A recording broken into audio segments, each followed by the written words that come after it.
নমস্কার, আশা করি আপনারা ভালো আছেন। আর এদিকে আমরা ভোর ৫টা নাগাদ এই যে দীঘা পৌঁছে গেছি। আর এখানে দেখুন কত সকাল সকাল সবজি মার্কেট বসে গেছে। আর আমাদের হোটেলটার নাম ছিল লোটাস। ইতিমধ্যে আমরা হোটেলে পৌঁছে গেছি। এবার আমরা রিসেপশনে বসে আছি, কারণ অনেক লোক যেহেতু আমরা, এবার কার কোনটা রুম দেবে সেটাই হচ্ছে ঠিক করা হচ্ছিল।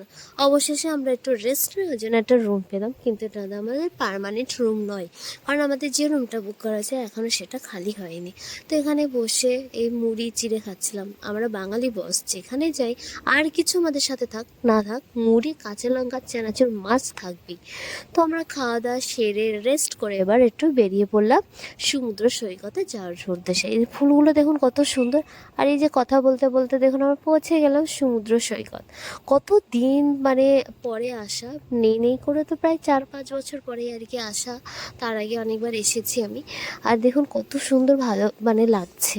তো অনেক পরিবর্তন, আগেকার দীঘা আর এখনকার দীঘার দিন রাত তফাৎ। কত সুন্দরভাবে গোছানো বা একদম পরিপাটি করে একদম সুন্দরভাবে সাজানো সমস্ত কিছু। বেশ সুন্দর লাগছে জানেন, বেশ সুন্দর একদম পরিবেশটা, মনোরম পরিবেশটা। এখানে গেলে মনটা এমনি ভালো হয়ে যাবে। দেখুন কত সুন্দর সব কিছু। তারপরে আর ভিডিও করা হয়নি। তারপরে সন্ধ্যায় আমরা বেরিয়ে পড়েছিলাম আবার রাতের দীঘা দেখতে। দেখুন রাতের দীঘাটা দেখতে কেমন লাগছে। সমস্ত চারপাশটা বিভিন্ন লাইট, একদম কালারিং লাইটে ভর্তি। তারপরে দেখুন কত দোকান না, একদম চোখ ধাঁধানো জিনিস, যেমন জিনিসের দাম তেমনও জিনিসপত্র চারপাশে বসেছে। আর এদিকে দেখুন সমস্ত কিছু কত কালারিং কালার লাইট দিয়ে বেশ বানানো। আর এই যে বিশ্ব বাংলা, এই যে আই লাভ দীঘা বলে বেশ সুন্দর, কিন্তু সমস্ত কিছু বেশ ভালোও লাগছে জানেন। আর রাতে দেখুন তো দীঘাটা কত সুন্দর লাগছে, ঢেউগুলো বেশ কিন্তু ভালো লাগছে। তো এই যে আমাদের মডেল রেডি, একটু মডেলটাকে দেখুন, আমাদের মডেলটা কেমন আছে অবশ্যই জানাবেন। তারপরে আমরা এই যে চলে আসলাম এই সাইডটা, দেখুন দাবার দিয়ে একটা সুন্দর করে সাজানো আছে।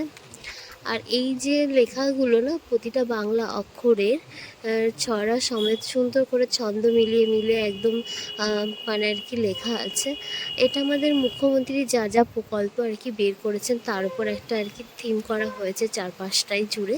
বেশ ভালোই লাগছে সমস্ত কিছু, একদম সুন্দরভাবে একদম গোছানো পরিপাটি, একদম বেশ সুন্দর লাগছে। রাত্রে তো আরও বেশ দারুণ। অনেক ঘুরলাম, চলুন এবার একটু বসি, কিছু খাওয়া যাক। এইদিকে আমরা ঝালমুড়ি নিয়েছি আর এইদিকে নিলাম ভেলপুরি। এবার আমরা গিয়ে সমুদ্র সৈকতের সামনে গিয়ে একটু বসবো পা মেলে। আমার দেখা দেখি বোনও পা মেলে দিল। এদিকে দেখুন কত লোক, এই বিকাল টাইমটা থেকে না সবাই এখানে বসে থাকে, বেশ ভালো লাগে তো বসতে, মনটাও যেন একদম ফুরফুরে হয়ে যায়। আর এই যে কোথার থেকে এই যে ছোট্ট একটা লাল পরীর আগমন দেখুন, গুটি গুটি পায়ে কীভাবে হেঁটে চলেছে।